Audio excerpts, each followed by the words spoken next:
Bismillahirrahmanirrahim. Assalamualaikum warahmatullahi wabarakatuh. Alhamdulillah, salatu wassalamu ala Rasulillah wa ala alihi wa ashabihi wa mawala. Para hadirin dan hadirat, bapak-bapak dan ibu-ibu yang dirahmati oleh Allah Subhanahu wa taala. Alhamdulillah, nikmat yang besar yang kita syukuri kepada Allah Subhanahu wa taala, di mana Allah membukakan hati kita untuk menyisihkan waktu di hari libur seperti ini untuk menyempatkan diri mengingat Allah Subhanahu wa taala, mendekatkan diri kita kepada Allah Subhanahu wa taala. Semoga amalan kita diterima oleh Allah Subhanahu wa taala. Saya tadi tertarik dengan perkataan dari pihak kepolisian yang mengatakan kegiatan seperti ini sudah mulai langka, tapi kita alhamdulillah ya, kita bersyukur mulai langkah-langkah ini mulai semakin banyak, alhamdulillah ya. Semoga tidak langka lagi ya. Dan di antara fenomena yang menarik di Jakarta, sampai sebagian orang juga terheran-heran, justru pengajian Jakarta paling ramai kalau hari Sabtu Minggu ya. Itu saatnya orang-orang liburan, saatnya orang jalan-jalan, tapi ternyata mereka menemukan kebahagiaan dengan mengikuti apa? Pengajian. Justru pengajian paling ramai justru apa? Hari Sabtu dan Minggu ya. Hari saatnya melancong, berpesiar, ternyata mereka ikuti kajian-kajian. Semoga Allah memperbanyak kajian-kajian, berbanyak yang hadir ya. Para hadirin dan hadirat yang dirahmati Allah Subhanahu wa taala, topik yang akan kita singgung pada pagi hari ini adalah tentang orang-orang yang dicintai oleh Allah Subhanahu wa taala. Tentunya kita semua ingin dicintai oleh Allah Subhanahu wa taala. Dan sebagaimana perkataan Ibnu Qayyim rahimahullahu taala dalam kitabnya Rawdatul Muhibbin, laisa sya'nu an tuhib wa innama sya'nu an tuhab. Bukan perkaranya engkau mencintai, tapi yang paling penting adalah engkau juga dicintai oleh Allah Subhanahu wa taala. Betapa banyak orang yang mengaku cinta kepada Allah Subhanahu wa taala, tetapi cinta mereka bertepuk sebelah tangan. Allah tidak mencintai mereka. Ya, entah cara mencintai yang keliru atau hanya sekedar pengakuan tanpa bukti ya. Oleh karenanya perkara yang sangat kita inginkan, kita dicintai oleh Allah Subhanahu wa taala. Karena kalau seorang sudah dicintai oleh Allah Subhanahu wa taala, maka kebahagiaan bagi dia. Ya, kebahagiaan baginya tentunya tidak mungkin Allah mencintai seorang hamba kemudian masukkan dia dalam neraka jahanam. Hadirin dan hadirat yang dirahmati oleh Allah Subhanahu wa taala, ternyata untuk bisa dicintai oleh Allah Subhanahu wa taala banyak sekali ya amalan-amalan yang diternaskan dalam Al-Qur'an maupun sunnah Nabi sallallahu alaihi wasallam. Barang siapa yang melakukannya maka akan dicintai oleh Allah Subhanahu wa taala. Ya, kalau kita ingin menjelaskan satu persatu tentu ya amat sangat banyak ya. Ya, seperti Allah berfirman, "Innallaha yuhibbut tawwabin." Sungguhnya Allah mencintai orang-orang yang senantiasa bertobat kepada Allah Subhanahu wa taala. Ini dalil bahwasanya orang yang semakin sering bertobat semakin dicintai oleh Allah Subhanahu wa taala. Tawwabin itu orang yang senantiasa kembali kepada Allah. Setiap dia berdosa, dia langsung beristighfar kepada Allah. Setiap dia berdosa, langsung bertobat kepada Allah Subhanahu wa taala. Ya. Jadi kalau Anda suka bertobat kepada Allah, suka beristighfar, itu tanda bahwasanya Anda dicintai oleh Allah Subhanahu wa taala. Karena Allah mencintai orang yang suka bertobat, ya. Makanya dalam hadis, tuba liman wajada fi sahifatihi istighfaran katsira. Sungguh beruntung orang yang mendapati dalam catatan amalnya banyak istighfar. Ini orang beruntung pada hari kiamat. Dia buka lembaran catatan amalnya ternyata banyak istighfar. Ini berarti orang dicintai oleh Allah Subhanahu wa taala. Demikian juga wallahu yuhibbul muhsinin. Allah mencintai orang-orang yang berbuat ihsan. Ihsan yaitu berbuat baik kepada orang lain, dan di antara makna ihsan sebagaimana kita ketahui, anta'budallaha ka'annaka tarah. Engkau beribadah kepada Allah seakan-akan engkau melihat Allah. Fa illam takun tarahu fa innahu yarak. Kalau kau tidak bisa melihat Allah, maka Allah melihatmu. Yakinlah Allah melihatmu. Maksudnya bagaimana? Tatkala kita beribadah kepada Allah, kita mencapai derajat yang sangat tinggi, itu derajat ihsan. Seakan-akan kita bermuamalah langsung dengan Allah Subhanahu wa taala. Contoh sederhana, misalnya seorang memberi sumbangan kepada orang lain. Maka seharusnya dia hadirkan dalam dirinya, dia tidak sedang bermuamalah dengan orang yang dia bantu, tapi dia sedang bermuamalah dengan Allah Subhanahu wa taala. Seakan-akan dia berkata, "Ya Allah, Engkau memerintahkan aku untuk membantu hamba-hambamu. Nih, saya sudah bantu hamba-hambamu dengan semampuku. Ya Rabbku, ya. Engkau saksikan akan hal ini." Sudah selesai. Dia hadirkan dalam dirinya, Allah melihat apa yang dia lakukan. Setelah itu dia tidak peduli mau hamba ini berterima kasih atau tidak, mau dikomentari apa, mau dicerca, mau dimaki, yang penting Allah sudah tahu dia membantu hamba Allah Subhanahu wa taala. Ini berarti dia sampai pada derajat derajat ihsan. Oleh karenanya seorang kalau sudah sampai derajat ihsan, ya, jangankan amalan dia tahu bahwasanya Allah sedang memperhatikan gerak-gerik hatinya, bahkan niatnya dia tidak mau rubah. Contoh yang sangat nyata dalam hal ini adalah kisah tentang 3 orang yang masuk dalam goa, ya, kemudian mereka terjebak tatkala ada batu besar menutup pintu goa dalam hadis yang masyhur. Kemudian masing-masing berdoa kepada Allah agar pintu goa bisa terbuka kembali. Salah satunya berdoa dengan mengatakan, ya Allah, saya dulu punya pekerja. Yang lainnya saya sudah kasih gajinya, dia belum saya kasih gaji, dia pergi. Akhirnya saya olah gajinya tersebut. Ini niat dia, saya olah gaji tersebut selama bertahun-tahun, padahal gajinya cuma sedikit. Tahu-tahu berkembang, diinvestasikan, akhirnya menghasilkan betapa banyak sapi-sapi, kambing-kambing, onta-onta. Berarti bertahun-tahun, entah berapa, mungkin 10 tahun, entah lebih daripada itu. Setelah sekian tahun dia datang, dia mengatakan, ya fulan a'tini haqqi, wahai fulan, mana gajiku? Maka aku berkata, itu yang kau lihat seluruhnya, berupa kambing begitu banyak, onta yang begitu banyak, kambing, sapi yang begitu banyak, itulah gajimu. Kata dia, Abdullah la tastahzi bi, wahai fulan, jangan kau ngejek saya, karena dia tahu gajinya cuma sedikit. Akhirnya bilang, itu semua milikmu. Akhirnya dia pun pergi bawa seluruh kambing, seluruh onta, seluruh sapi, tidak satu sapi pun dia sisakan. Ini terima kasih. Enggak, dia bawa semuanya. Kata dia, ya Allah, kalau saya melakukannya karena engkau, buka pintu gua. Ini pintu gua terbuka. Ini kalau dia mau rubah niat dia, enggak, kamu punya satu aja. Nah, bisa aja, tapi dia tahu selama ini dia bermuamalah, dia mengolah barang ini, mengolah harta ini karena untuk si fulan. Yang tahu siapa? Yang tahu cuma Allah, yang lain tidak tahu. Orang bisa berubah niatnya, saya niatnya untuk merubah, mengolah harta si fulan. Tahu-tahu jadi banyak, jadi miliaran. Ini punya saya lah, saya yang capek kok. Tapi karena dia tahu derajat ihsan, ya, bahwasanya Allah mengawasi seluruh perbuatannya, bahkan gerak-gerik niatnya, bahkan tidak terucapkan niat tersebut, tapi dia tahu Allah mengetahui apa niatnya, sehingga dia tetap komitmen dengan niat dia, bahwasanya harta ini saya olah untuk apa? Si fulan. Ini namanya derajat al-ihsan. Tidak sembarang orang bisa melakukannya. Makanya hanya orang-orang hebat yang bisa melakukannya. Ya, hanya orang-orang yang hebat bisa melakukannya. Makanya dalam Al-Qur'an ketika Allah menyebutkan tentang ciri-ciri penghuni surga, Allah menyebutkan di antaranya wal afina 'anin nas, yaitu orang-orang yang memaafkan orang lain yang bersalah kepada dia. Allah tutup ayatnya, ya, wallahu yuhibbul muhsinin. Allah mencintai orang-orang berbuat ihsan. Karena hanya orang yang bisa memaafkan yang mencapai derajat ihsan. Ya. Biasanya orang kalau disakiti, dizalimi, dia ingin membalas. Itu kebiasaan manusia. Kalau kita dijotos 1 pukulan, pengennya kita balas 10 pukulan. Kalau bisa mati sekalian. Tapi kalau kita dihina, dimaki, direndahkan, kemudian kita maafkan, itu hanya yang bisa melakukannya hanyalah apa? Orang yang mencapai derajat ihsan. Makanya ayat tersebut Allah tutup wal afina 'anin nas wallahu yuhibbul muhsinin. Orang-orang yang senantiasa memaafkan orang lain dan Allah mencintai orang-orang yang berbuat ihsan. Kalau Anda ingin dicintai oleh Allah Subhanahu wa taala, di antara sebabnya adalah mencapai derajat ihsan. Demikian juga Allah Subhanahu wa taala mengatakan, "Innallaha yuhibbul muttaqin." Allah mencintai orang-orang yang bertakwa. Takwa maknanya luas. Di antara makna takwa, ya, adalah menjauhkan diri dari kemaksiatan. Itu namanya takwa. At-taqwa artinya antaja'ala bainaka wa bainan nar wiqayah. Engkau menjadikan penghalang antara engkau dengan api neraka. Engkau menjadikan antara engkau dan api neraka penghalang. Itu namanya takwa. Itu namanya takwa. Makanya takwa kalau digabungkan dengan albir, wa ta'awun al-birri wat taqwa, saling tolong menolong kalian dalam kebaikan dan ketakwaan, maka albir maksudnya adalah amalan-amalan soleh, dan ketakwaan artinya meninggalkan kemaksiatan. Itu namanya takwa. Makanya Rasulullah SAW mengatakan fattaqun nar walau bi syaqqi tamrah.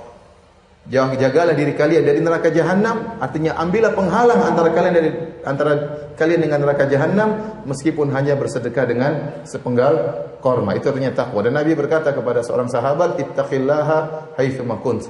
Bertakwa kepada Allah dimanapun engkau berada. Dimanapun maksudnya kapanpun, dimanapun, tatkala di hadapan banyak orang, tatkala bersendirian, tatkala sedang di negeri sendiri, tatkala sedang bersafar, tatkala di luar kampung, dimanapun, bertakwa kepada Allah Subhanahu wa taala. Kalau kita ingin dicintai oleh Allah Subhanahu wa taala, maka berusaha menjauhkan diri kita dari segala kemaksiatan semaksimal mungkin. Semaksimal mungkin tatkala di hadapan banyak orang, terutama tatkala kita sedang bersendirian. Contoh lagi dalam Al-Quran Allah mengatakan innallaha yuhibbul muqsitin. Sungguhnya Allah mencintai orang-orang yang berbuat adil, ya. Berbuat adil, ya. Adil terhadap orang lain, adil terhadap bersikap terhadap orang lain, ya. Karena banyak sikap-sikap yang menunjukkan ketidakadilan. Contoh sederhana, sebagian orang tidak adil dalam bersikap. Dia hanya menuntut hak dia, namun dia tidak menunaikan hak orang lain. Dia hanya menuntut hak dia dan tidak menunaikan hak orang lain. Allah Subhanahu wa taala berfirman, contohnya wailul lil mutaffifin. Celaka orang-orang yang melakukan tatfif, yaitu orang-orang yang mengurangi timbangan sedikit. Alladzina idza talu 'alan nasi yastawfun wa idza kalum aw wazanum yukhsirun. Ala yadhunnu ulaika annahum mab'utsun. Celaka orang-orang yang melakukan pengurangan timbangan. Tatfif itu pengurangan sedikit, tidak banyak. Jadi dia kalau membeli barang, dia ingin timbangannya dipenuhi. Harus kalau dia beli 10 kilo, harus 10 kilo full. Tidak boleh kurang meskipun 1 ons. Meskipun kalau bisa 1 gram tidak bisa kurang, maunya full. Tapi kalau dia menjual sama orang lain, wa idza kaluhum aw wazanuhum, kalau dia menjual atau dia menakar atau dia jual timbangan, maka dia pun mengurangi sedikit. Harusnya misalnya 50 kilo, dia kurangi 49. Orang yang beli tidak sadar kalau kurang cuma 1 kilo. Seandainya kurang 5 kilo, ketahuan. Makanya Allah menggunakan istilah tatfif, yaitu ngurang sedikit. Ngurang sedikit. Ini bahaya, ya. Makanya Allah buka dengan wailun, celaka. Dan dalam Al-Quran tidak ada surat yang dibuka dengan wailun kecuali cuma 2. Wailul lil mutaffifin sama wailul likulli humazatil lumazah. Celaka bagi orang suka mengumpat dan mencela. Dua-duanya berkaitan dengan hak orang lain. Yang satu berkaitan dengan harga diri orang lain, dia mencela mencaci, wailul likulli humazatil lumazah, celaka. Yang satu berkaitan dengan harta orang lain, wailul lil mutaffifin. Hati-hati, dosa berkaitan orang lain lebih besar daripada dosa berkaitan dengan diri sendiri. Para ulama mengambil faedah dari ayat ini, seorang harus bersikap adil. Karena orang ini kalau tatkala menuntut hak dia pingin full. Tapi kalau menyampaikan hak orang lain maka dia kurangi. Nah, ada orang yang modelnya seperti ini. Dia hanya ingin hak dia dipenuhi, hak orang lain tidak dia perhatikan. Contoh, seorang suami tidak adil. Dia hanya nuntut istrinya, kamu harus begini. Jadi istri harus sabar, jadi istri harus membantu suami, harus ngurus anak, harus masak, harus cuci piring, ya, harus jadi pembantu. Tapi dia sendiri sebagai suami kurang perhatian sama istri, kebutuhan istri tidak dipenuhi, anak-anak juga kurang diperhatikan. Ini namanya hanya bisa nuntut namun tidak melaksanakan kewajibannya. Sebagian ulama memasukkan dalam al-mutaffifin, ya, tidak adil.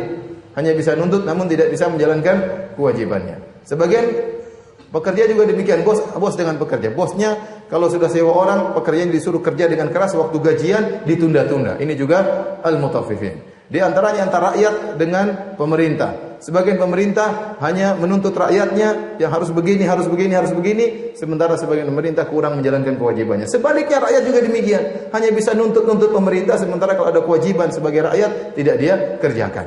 Ini contoh tatfif, tidak berbuat adil. Nah, kita disukai oleh Allah kalau kita berbuat adil. Berbuat adil. Bahkan berbuat adil kepada orang yang kita benci. Kata Allah, wala yajrimannakum syana'anu qaumin ala ta'dilu. I'dilu huwa aqrabu littaqwa. Janganlah kebencian kalian terhadap suatu kaum buat kalian tidak adil. Kalau kita sudah benci kepada satu orang, kemudian kita sifati dia, kita sifati berlebih-lebihan. Kita mengatakan dia itu buruk-buruk begini, padahal ada kebaikannya.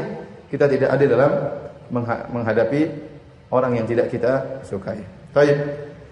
Ini contoh beberapa ciri-ciri orang-orang yang Allah cintai dalam Al-Quran. Allah mencintai orang-orang yang suka bertobat. Allah mencintai orang yang berbuat adil. Allah mencintai orang-orang yang berbuat ihsan. Allah mencintai orang yang bertakwa kepada Allah Subhanahu Wa Taala. Dan kita akan singgung dari hadis-hadis Nabi SAW, contoh-contoh orang-orang yang dicintai oleh Allah Subhanahu Wa Taala. Saya akan bacakan beberapa hadis, ya. Sebenarnya banyak sekali, cuma waktu kita nggak cukup. Saya akan bacakan beberapa hadis yang dimana Allah mencintai orang-orang tersebut. Contoh, dalam hadis dalam Sahih Muslim, Rasulullah SAW bersabda, Inna Allaha yuhibbul abda at-taqiyal ghaniyal khafi. Sungguhnya Allah Subhanahu Wa Taala mencintai seorang hamba yang taqi, yang bertakwa. Sudah kita jelaskan makna takwa tadi. Kemudian al-ghani, yang merasa cukup, qanaah, ghina nafs, ya, tidak hasad sama orang, ya, tidak tamak dalam mencari dunia, ya, merasa cukup dengan dirinya, jiwanya merasa cukup. Al-khafi yaitu seorang yang tidak ingin tersohor, ingin tersembunyi, ini dicintai oleh Allah Subhanahu wa taala. Dalam Sahih Muslim, innallaha yuhibbul 'abda at-taqiyyal ghaniyal khafi. Sungguhnya Allah mencintai seorang hamba yang bertakwa, yang kaya, maksudnya jiwanya kaya, dan al-khafi yaitu seorang yang bersembunyi, tidak ingin tampil, tidak ingin tersohor. Ya. Barang siapa yang ingin dicintai oleh Allah Subhanahu wa taala, maka jadilah dia sebagai orang yang kaya, maksudnya ghinan nafs. Ya. Dan jangan berharap sama orang lain. Makanya dalam hadis kata Nabi sallallahu alaihi wasallam, "Wa man yastaghni yughnihullah." Barang siapa yang melatih dirinya untuk mencukupkan dirinya, tidak butuh kepada orang lain, maka Allah akan bikin dia tidak butuh kepada orang lain, ya. Makanya biasakan diri kita untuk tidak minta pertolongan. Boleh minta pertolongan kalau dalam kondisi sangat perlu. Allah mengatakan wa ta'awun 'alal birri wat taqwa. Saling tolong-menolong kebaikan dan ketakwaan. Tapi jangan jadi kebiasaan kita sedikit-sedikit kita perintah, sedikit-sedikit kita perintah, tolong ini, tolong ini, tolong ini. Ini tidak baik. Berusaha kita mencukupkan diri kita sendiri. Apalagi hati kita berharap sama orang lain. Itu hati-hati. Serahkan hati kita berharap kepada Allah Subhanahu wa taala, ya. Dalam Al-Quran tadi disebutkan juga dalam ayat yang lain, innallaha yuhibbul mutawakkilin. Allah mencintai orang-orang yang bertawakal. Karena kalau sampai hati kita berharap kepada orang lain, bahkan dalam perkara dunia kita berharap sama orang lain, kita bertawakal kepada dia, pasti suatu saat kita akan kecewa. Barang siapa yang berharap kepada manusia, suatu saat dia akan kecewa, ya. Maka gantungkanlah harapanmu kepada Allah Subhanahu wa taala. Seorang berusaha kerjakan segala urusannya sendiri sehingga dia tidak berutang budi sama orang lain. Ini semampu dia, ya. Ini namanya al-ghani, berusaha untuk tidak butuh kepada orang lain, dan juga ghinan nafs, yaitu berusaha qanaah, nerima dengan apa yang Allah berikan kepada dia sehingga dia menjadi orang yang dicintai oleh Allah Subhanahu wa taala. Kemudian yang berikutnya al-khafi. Al-khafi yaitu seorang yang suka menjauhkan dirinya dari pandangan manusia, ya. Dia tidak suka tampil, tidak suka tersohor, ya. Dia suka bersendiri, sibuk beribadah kepada Allah Subhanahu wa taala. Makanya dalam hadis Sahih Muslim juga kata Rasulullah SAW, al-ibadatu fil harji ka hijratin ilayya. Beribadah dalam masa-masa fitnah maka seperti berhijrah kepadaku, ya. Jadi para ulama menyebutkan terutama di zaman-zaman fitnah, seorang berusaha tidak tampil, hendaknya dia sibukkan dengan dirinya, terutama privasinya harus dia perhatikan. Makanya dalam hadis Rasulullah SAW tatkala menyebutkan zaman fitnah, maka Rasulullah SAW berkata kepada seorang sahabat, "Alaika bi khassati amrik." Hendaknya kau sibuk dengan privasimu. Ya, hendaknya kau sibuk dengan privasimu. Kita di zaman sekarang ini sering kita sibuk dengan urusan orang lain yang kurang bermanfaat bagi kita. Sibuk dengan urusan orang lain, sehingga akhirnya privasi kita terbengkalai. Waktu kita buat istri kurang, waktu kita buat anak-anak kurang, ya. Akhirnya terkadang usaha juga terbengkalai. Kenapa? Sibuk komentar, sibuk baca berita-berita yang tidak bermanfaat, sibuk mencela sana, mencela sini, sibuk komentar sana, komentar sini. Terkadang masalahnya kita lupa bahwasanya privasi kita lebih utama, ya. Bahkan sebagian orang terkadang mengorbankan kebahagiaan anak istrinya, ya. Kebahagiaan privasi dia dengan hal yang kurang bermanfaat, ya. Kurang bermanfaat. Makanya para hadirin di zaman-zaman seperti ini, terutama zaman-zaman fitnah, jadilah seorang yang al-khafi, yaitu seorang yang tidak ingin tampil, ya. Kecuali kalau terpaksa tampil, ya. Kalau ustadz nggak tampil gimana, ya? Nggak ada pengajian. Maksudnya kalaupun Anda jadi sesuatu, jadi kalau bisa nggak tampil lebih baik nggak tampil, lebih aman. Kalau Anda tampil akan menjadi bahan komentar, ya. Ya mending kalau dikomentari sama akhwat-akhwat, oh masya Allah. Dikomentari sama mbah-mbah, dikomentari sama ummahat-ummahat, komentari juga ada yang mencaci maki, ada yang nggak ada, semuanya nggak mungkin puas dengan apa yang kita lakukan, meskipun kita lakukan yang terbaik. Ya, belum lagi rawan untuk riya, rawan untuk ingin terkenal, ingin disanjung, banyak penyakit kalau kita tampil. Maka kalau bisa tidak tampil, jadi seorang yang khafi, itu yang terbaik. Ya. Ada orang mungkin dalam kepanitiaan ternyata dia hanya tugasnya untuk mengatur motor, mobil, parkir. Nggak apa-apa, nggak usah tampil, nggak mesti. Kecuali kalau kamu diminta untuk tampil, tampillah dengan penampilan yang baik. Tapi kalau bisa tidak tampil, itu yang terbaik. Karena lebih menjaga keikhlasan kita dan lebih jauh dari komentar manusia. Karena sifat manusia kalau kita sudah dikomentari, kita pasti mikir komentar tersebut. Apakah komentar tersebut baik menjadikan kita ujub dan sombong, atau komentar itu buruk menjadikan kita jengkel sama orang yang berkomentar, sang komentator. Maka kalau bisa kita tidak usah tampil, tidak usah menampilkan diri ya. Ada orang-orang yang berusaha tampil, ingin tersohor, dan Allah jadikan dia tersohor. Memang dia dengan berbagai macam modelnya, share sana, share sini, semuanya di foto sana, di foto sini, kemudian pencitraan dan macam. Akhirnya dia terkenal. Ada orang yang pingin tampil, pingin tersohor, tapi tidak tersohor-sohor juga. Sudah berusaha sini, berusaha sana, tidak tersohor. Ya. Ada orang tidak ingin tersohor, dan Allah memang jadikan dia tidak tersohor. Ada orang tidak ingin tersohor, Allah jadikan dia tersohor.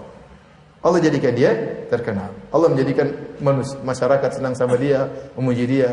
Yang penting kita berusaha untuk tidak tampil. Orang yang seperti ini al-khafi dicintai oleh Allah Subhanahu wa taala. Ya. Saya ulangi lagi para ikhwan, ya. Karena sebagian orang sekarang apa istilahnya apa? Ingin tampil beda. Apa? Rasis itu artinya apa? Narsis ya. Saya enggak tahu istilah-istilah baru. Ada rasis, ada narsis, ada apa lagi? Kalau narsis itu apa? Pingin tampil ya? Iya, pingin tampil. Pingin punya penampilan baru, model baru. Ya, padahal Allah tidak suka yang seperti ini. Ya. Makanya dalam hadis Rasulullah SAW mengatakan, ya, man labitha sauba syuhrah, albasahullahu yaumal qiyamati sauba madalla. Atau kama qala Nabi SAW. Barang siapa memakai pakaian syuhrah, pakaian yang tampil beda, Allah akan menjadikan dia pada hari kiamat, ya, memakaikan pakaian yang hina, menghinakan dia. Para ulama menjelaskan apa yang disebut pakaian tampil beda, terlalu indah atau terlalu buruk, dua-duanya enggak boleh. Baju sudah robek-robek masih pakai. Kenapa? Karena akan menjadikan timbul perhatian, sumber perhatian orang lain. Baju terlalu indah juga jadi pusat perhatian. Ini tidak disukai oleh Allah Subhanahu wa taala. Ente biasa-biasa aja, enggak usah narsis ya. Nabi SAW waktu datang dari Mekah menuju Madinah bersama Abu Bakar, sampai di kota Madinah di Kuba, para sahabat tidak tahu mana Nabi, mana Abu Bakar. Sampai mereka begitu datang mereka nyalami Abu Bakar. Disangka itu Nabi SAW. Karena bajunya sama aja. Abu Bakar jadi nggak enak. Mau bilang nabinya yang itu nggak enak juga. Akhirnya waktu itu Nabi sudah duduk, baru Abu Bakar kalau nggak salah menaungi Nabi, baru orang sadar ternyata itu siapa? Rasulullah SAW. Dulu para sahabat sampai membuat ide agar Nabi duduk di atas tempat yang lebih tinggi. Kenapa? Kalau ada orang asing datang mereka tidak tahu mana Muhammad, mana yang lainnya. Karena Nabi SAW penampilannya sama dengan yang lain. Jadi tidak usah kita buat perbuatan-perbuatan yang kita sengaja untuk apa? Narsis, untuk diketahui oleh orang banyak. Allah nggak suka seperti itu. Ya. Allah nggak suka seperti itu. Dalam hal apa saja, dalam hal dunia, demikian juga dalam hal dakwah. Tidak usah kita pingin tampil beda ya. Kalau Allah ingin buat kita tersohor, Allah akan buat kita tersohor meskipun kita nggak berusaha. Tapi kalau kita sengaja mensohorkan diri kita, ini saya khawatir ya. Khawatir kita lepas dari sifat ini. Allah mencintai al-khafi, yaitu orang yang tidak suka menampilkan apa? Menampilkan dirinya. Dalam sebagian riwayat al-hafi dengan ha. Allah mencintai orang yang al-hafi. Dan al-hafi artinya al-muhtah bi ahlihi. Ini lebih menekankan lagi. Yaitu orang yang sibuk dengan keluarganya. Benar-benar privasi dia perhatikan. Kalau Anda ingin dicintai oleh Allah, perhatikan privasi Anda. Anak Anda perhatikan, istri Anda perhatikan. Jangan sampai kebahagiaan keluarga Anda menjadi tumbal. Sebagian orang tidak menemukan kebahagiaan di keluarganya. Kalau mau bahagia dia harus kumpul dengan teman-temannya, harus main ini, harus main golf, harus main apa. Kalau di rumah dia nggak betah. Ketemu dengan istrinya tidak bisa ngobrol apa? Lama. Dia tidak menemukan kebahagiaan. Ya. Sebagian orang terlalu sibuk dengan bisnisnya sehingga istrinya jadi tumbal, istri anaknya jadi tumbal, tidak pernah dia perhatikan. Terlalu sibuk dengan bisnisnya. Dia menyangka dengan bisnis tersebut dia bahagia. Ya ikhwan, antum perlu ketahui, kalau antum tidak merasakan kebahagiaan di rumah, berarti antum bukan orang yang bahagia. Orang yang bahagia sungguhnya adalah orang yang merasakan kebahagiaan di mana? Di rumah. Allah berfirman, "Huwallazi khalaqakum min nafsin wahidatin wa ja'ala minha zawjaha liyaskuna ilaiha." Dia yang telah menciptakan kalian dari satu jiwa, dari Adam. Kemudian Allah ciptakan istrinya agar Adam merasa tentram dengan apa? Dengan istrinya. Jadi ketentraman lelaki sungguhnya adalah pada istri. Kalau antum tidak tentram dengan istri di rumah, berarti ente enggak beres berarti. Berarti ente privasinya kurang diperhatikan. Ya. Sibuk dengan urusan orang lain, sibuk dengan berbagai macam grup-grup, sama istri kurang ngobrol sama anak-anak, kapan dicium anak-anak. Ente bukan al-hafi. Al-hafi adalah orang yang sibuk dengan apa? Keluarganya. Karena keluarga tanggung jawab kita langsung. Ku anfusakum ahlikum nara. Jagalah diri kalian dan anak-anak kalian dari neraka jahanam, ya. Maka perhatikan anak istri. Sampai saya dengar ceramah sebagian dai, ya, dia mengatakan istri itu sangat ingin curhat, dia suka ngomong. Kalau dia sudah ngomong, dia suka kalau antum dengar. Jadi kalau antum pulang dari kerja, sempatkan waktu dengar ceramah istri meskipun 15 menit. Dia ceramah. Dia mungkin sudah menunggu dari tadi kapan suaminya pulang. Begitu sampai mungkin banyak curhat yang dia sampaikan, antum dengerin dia ngomong. Mas begini-begini Mas, iya, dengerin aja apa. Itu waktunya dia untuk dia. Kita sudah ngobrol sama teman-teman di kantor, sudah ngobrol di mana-mana, sudah WhatsAppan enggak habis-habis, Facebookan enggak habis-habis waktunya. Kasih waktu buat apa? Istri. Kasih waktu buat istri. Istri ngobrol dengerin. Nanti kalau sudah kelamaan kita lihat jam. Masih ngobrol terus karena kadang-kadang kalau udah ngerocos enggak berhenti ya. Kalau sudah waktunya, sayang, habis waktu. Abi mau istirahat, besok kerja lagi cari uang buat kamu ya, gitu. Nah, gitu. Jadi tapi dengerin. Aisyah waktu cerita kisah siapa? Hadis Ummu Zara ya tentang 11 wanita yang menggibahi suaminya, kisahnya panjang Nabi mendengarkan. Bukankah dalam hadis Ibnu Abbas juga dia berkata, kuntu bitu inda khalati Maimunah, fatahaddatsa Nabi sallallahu alaihi wasallam ahli sa'atan tsumma raqada. Aku tidur di rumah Nabi sallallahu alaihi wasallam di bibiku Maimunah, aku mendengar Nabi ngobrol dengan istrinya beberapa waktu kemudian Nabi tidur. Sampai hadis ini dibawakan Imam Bukhari dalam judul bab as-samar fil ilm, bab begadang karena ilmu. Padahal hadis yang dibawakan adalah pembicaraan antara suami dan istri. Seakan-akan kata Ibnu Hajar, maksud Al-Imam Al-Bukhari ini hadis dibawakan dalam bab begadang karena ilmu, berarti apa? Ngobrol sama istri dapat pahala sebagaimana seorang ikut pengajian di malam hari juga dapat pahala. Jadi ente kalau ngobrol sama istri dapat pahala. Sama ente ikut pengajian lah, sabar 1 jam 2 jam sama istri 5 menit enggak sabar. Gimana? Itu pahala ini juga apa? Pahala, ya. Meskipun suasananya beda ya. Ya, tapi dengerin istri. Tapi saya dengar seorang dai dia di televisi di Saudi. Dia bilang, pokoknya kamu harus dengarkan istri kamu ngomong. Dan jangan lupa bawa sumperitannya. Kalau udah habis waktu, prit. Tapi dia tahu, suami saya ada jadwal untuk apa? Untuk dengerin keluhan-keluhan saya. Kalau kita nggak dengar keluhan istri, terus dia mau ngeluh sama siapa?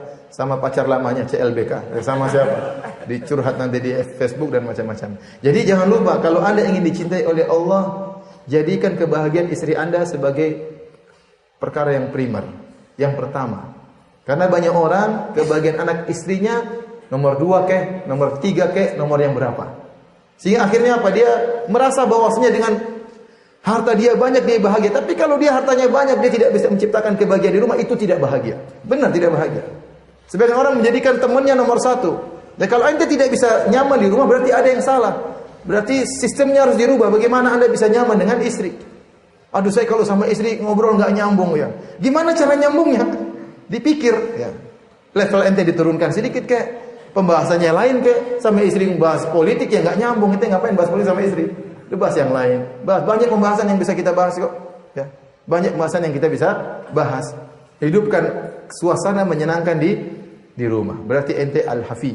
Antum adalah al-hafi yaitu orang yang perhatian dengan anak dan istri. Ini orang yang dicintai oleh Allah Subhanahu wa taala, tidak tersibukkan dengan perkara-perkara yang bisa melalaikan antum. Baik, kita lanjutkan para hadirin. Masih ada waktu. Baik, di antara berapa? 5 menit lagi, itu namanya sudah habis. Masih banyak hadisnya, tapi kita sampaikan satu hadis lagi. Rasulullah SAW bersabda, Inna Allah yuhibbus samhal bai' wa samhal syira' wa samhal qada. Allah mencintai samhal bai', sama artinya mudah. Mudah dalam menjual, mudah dalam membeli, mudah dalam menagih utang atau mudah dalam membayar utang. Ya, dalam hadis yang lain kata Rasulullah SAW, rahimallahu ra'an samhan idza ishtara, samhan idza ba'a, samhan idza iqtada. Allah merahmati seorang yang mudah untuk menjual, mudah untuk membeli, kemudian mudah untuk menagih hutang atau mudah untuk membayar hutang. Allah mencintai hamba-hambanya yang demikian. Kalau Anda ingin dicintai oleh Allah Subhanahu wa taala, demikian praktekkan. Kalau beli barang, mudah beli barang. Contohnya gimana? Kita beli barang. Ada orang jual barang. Misalnya kita pergi ke orang jualan apa? Misalnya jualan gudeg. Gudeg berapa sekarang satu bungkus berapa? Hah? Yang enak, yang paling enak berapa di sini? Saya ingin tahu aja. Hah? Hah? 70.000. Kalau nasi remes berapa? Nasi remes berapa? Berapa nasi remes? Masih murah ya? Masya Allah. Dulu saya 800. Itu zaman kuliah dulu. Taruhlah ada kita beli nasi remes berapa? 10.000. Terus penjualnya kita tawarlah, kurangi dong. Ya udah 9.000. Kalau kita merasa nggak merugikan kita, ya beli aja. Ya. Mudah untuk membeli. Jangan kita nawarnya ngawur 10.000, 3.000 ya. Ngawur 3.000 batokmu ini telur aja berapa gitu. Raimu dasmu semua keluar. Lah gimana? Ada orang seperti itu. Susah kalau beli. Sampai ada yang terkenal. Saya yang tawar. Apa ingin menyakiti hati penjual? Udah kalau dia sudah kasih ente ridho, beli aja. Ngapain ente susah untuk membeli? Jangan susahin orang. Namanya penjual ingin untungnya banyak ya. Kalau ente dia jual 10.000 tawar 3.000, ya udah. Sampai ada orang dimarah sama penjual. Orang-orang pakai cadar nawarnya gile. Berapa? 10.000, 3.000 ya. Mbak kalau nggak mau beli nggak usah nawar mbak. Jadi yang benar aja ya. Kita kalau kita nawar masuk akal, meskipun dia dapat, memang ini penjual dia pengen dapat untung. Ya sudah beli aja, jangan susah-susah. Ya, jangan susah-susah. Jadi samhan idza syara, mudah untuk membeli. Ente antum dicintai oleh Allah kalau antum punya sifat seperti ini. Samhan idza ba'a, sama, mudah untuk menjual. Kalau jual barang kita jual 100.000, ada yang tawar misalnya 80.000, kalau menurut kita sudah dapat untung jual aja. Ngapain kita tahan-tahan? Ya. Saya punya teman kontraktor jual rumah, orang lain jual 2 miliar, dia jual 1,4 miliar. Kenapa murah sekali? Enggak apa-apa, Ustaz.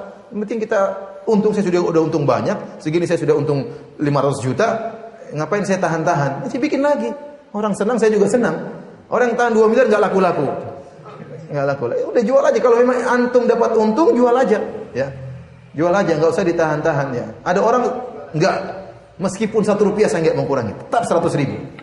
99.000 enggak. Subhanallah. Nanti buat apa begitu? Apa 1.000? Apa masalahnya kurangi 1.000? Apa masalahnya kurang 10.000? Antum kan sudah dapat untung, ya. Antum kan sudah dapat untung. Oleh karena samhan idza ba'a, Anda ingin dicintai oleh Allah, mudah untuk apa? Menjual. Kemudian samhan idza qtada, demikian juga mudah untuk menagih utang. Nagih hutang, kalau orang ini ternyata nggak bisa bayar dan kita tahu dia sudah berusaha payah, dia sudah berusaha, bukan orang yang tukang bohong ya, yang suka ganti-ganti nomor telepon kalau ditagih, enggak. Ini orang ini kita tahu dia baik, dia berusaha, kemudian dia belum mampu, ya kita bilang waktu yang lain. Harusnya sudah jatuh tempo, kita bilang sudah bayar sebagian dulu. Harusnya sudah jatuh tempo, kita bilang ya udah bayar setengah aja, yang setengahnya saya maafin. Ini namanya samhan idza qtada. Ya.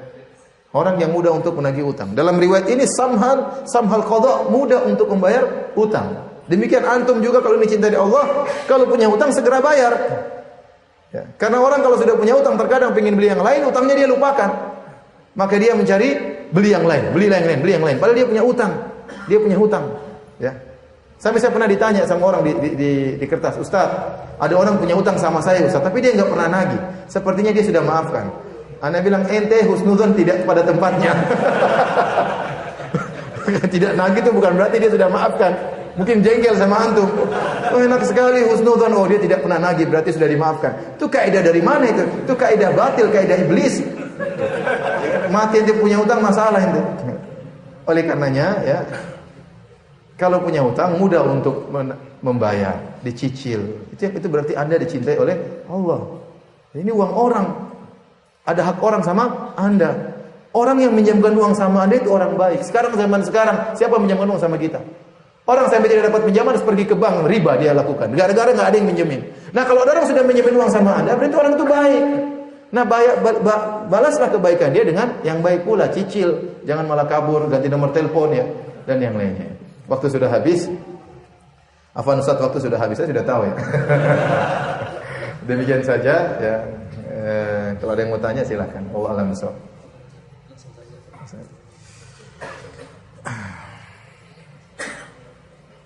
Pak Ustaz, apabila kita didolimi sama orang lain, bagaimana sikap terbaik kita sebagaimana sikap terbaik kita, lebih baik diam atau kita membela kebenaran kita, Pak Ustaz? Sebenarnya kalau hal itu tidak berkaitan dengan kemaslahatan umum, berkaitan dengan diri kita sendiri, hendaknya kita sabar. Ingat ya, ada ibadah yang sangat luar biasa, yaitu maafkan orang lain. Saya maafkan. Memaafkan orang lain. Namun ibadah itu sangat berat. Kata Allah Subhanahu wa taala, ya, wal ya'fu wal yasfahu ala tuhibbuna yaghfirallahu lakum. Lapanglah dada dan maafkanlah. Tidakkah kau ingin Allah memaafkan kalian? Jadi kalau kita ingin diampuni oleh Allah, kita ampuni orang lain. Ya. Kemudian di antara ciri penghuni surga tadi saya sebutkan wal afina anin nas, orang-orang yang memaafkan orang lain. Tetapi ibadah ini sangat susah. Ibadah ini ibadah spesial sampai Allah sebutkan dalam Al-Qur'an khusus ciri-ciri penghuni surga wal afina anin nas, yaitu orang-orang yang memaafkan orang lain. Tapi ibadah ini susah, kenapa? Karena ibadah ini hanya bisa kita lakukan kalau kita dizalimi. Kalau kita dizalimi baru kita bisa melakukan ibadah tersebut. Jadi kalau Anda dizalimi, Anda paham ada ibadah yang Allah buka di hadapan kita, itu ibadah memaafkan orang tersebut. Namun susah, saya katakan, kebanyakan manusia kalau dizalimi ingin balas. Ingin balas, ya. Oleh karenanya kalau kita dizalimi, dikata-kata yang tidak, saya katakan sebaiknya kita bersabar, tidak usah kita balas. Kalau kita ingin bisa meraih pahala yang besar. Makanya Allah mengatakan, idfa billati hiya ahsan. Ya. Fa idzal ladzi bainaka wa baina adawatun ka'annahu waliyyun hamim, kata Allah, wa ma yulaqaha illa alladziina sabar wa ma yulaqaha illa dzu hadzin azim. Kata Allah, balaslah keburukan dengan kebaikan. Tapi siapa yang bisa melakukannya? Kata Allah, wa ma yulaqaha illa alladziina sabaru. Tidak ada yang bisa melakukannya kecuali orang yang sabar. Wa ma yulaqaha illa dzu hadzin azim. Tidak ada yang bisa melakukannya kecuali orang yang memiliki bagian pahala yang besar. Jadi memang Allah sebutkan jarang yang bisa melakukan hal ini. Memaafkan orang yang menzalimi dia, berbuat baik kepada orang yang berbuat buruk kepadanya. Ya, kebanyakan orang adalah membalas keburukan. Kalau dilakukan keburukan, ya balas dengan keburukan. Tetapi kalau ternyata hal itu berkaitan kemaslahatan umum, ya, kemaslahatan masyarakat yang banyak, kita dituduh tuduhan yang tidak sehingga akhirnya berpengaruh dengan masyarakat misalnya, ya, maka kita jelaskan, tidak jadi masalah. Saya tidak demikian karena kalau kita tidak membalas kita disangka demikian misalnya. Maka kita berhak untuk apa? Menjelaskan agar kemaslahatannya kita raih. Tetapi kalau hanya antara kita dengan dia, sudah lebih baik apa? Sabar. Enggak usah digubris, biarin aja. Nanti juga capek sendiri ya. Ya sudah. Justru dia semakin capek kalau dia nyela-nyela kita cuekin saja, dia juga tambah sakit hati ya. Biarin aja.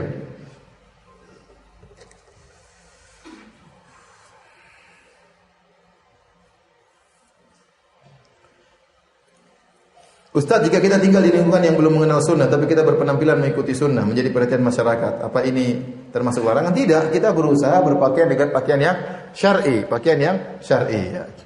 Ya, kalaupun kita pakai pakaian syar'i, kemudian orang-orang perhatikan, nggak jadi masalah. Ya, karena kita sama sekarang ada orang di suatu lingkungan tidak ada yang pergi ke masjid, kita pergi ke masjid, kan jadi aneh, kan? Ke masjid terus. Sebagian orang diejek, benar. Sudah azan tuh. Dia benar. Teman saya ada yang cerita. Jadi ejekan. Sudah azan. Nanti siapa sana? Jadi aneh, tapi itu aneh yang tidak jadi masalah karena dia tidak berusaha mencari apa? Keanehan. Dia tidak narsis, tidak ingin mencari penampilan beda sendiri, tapi memang dia ingin menjalankan syariat Islam, akhirnya jadi aneh. Makanya Rasulullah mengatakan, badal Islam ghoriban fa sayaudu ghoriban kama bada. Islam mulai dengan aneh dan akan kembali juga dengan apa? Dengan asing. Gharib itu artinya aneh atau asing. Ya. Jadi kalau kita menjalankan sunnah, kita tidak ingin berusaha untuk berpenampilan aneh, tidak, tapi kita ingin sesuai dengan syariat. Ternyata kita aneh, ya tidak jadi masalah. Ada orang, kamu ke masjid terus. Itu orang ke masjid terus, so alim. Ya. Gitu dikatakan apa? So alim. Ya udah, kita maafin aja, ya udah. Orang nggak ngerti. Jadi kalau kita aneh, bukan kita menganehkan diri, tapi karena kita menjalankan syariat, dianggap aneh, nggak ada masalahnya. Nggak ada masalah. Justru kita menghidupkan sunnah. Ya. Ada orang misalnya antum di aula di bandara, terus antum pegang Al-Quran baca, semua orang lihat, aneh kan? Aneh emang. Ada orang di bandara baca Quran, ada orang bergantungan di bis baca Quran. Kalau di sini mungkin aneh, kalau di Arab Saudi nggak aneh, biasa itu. Ya, kalau antum nggak apa-apa dianggap aneh, nggak jadi masalah. Kita sedang berdakwah, kita sedang syiar, nggak jadi masalah. Ya. Ya, jadi masalah. Yang penting kita jangan menganehkan diri.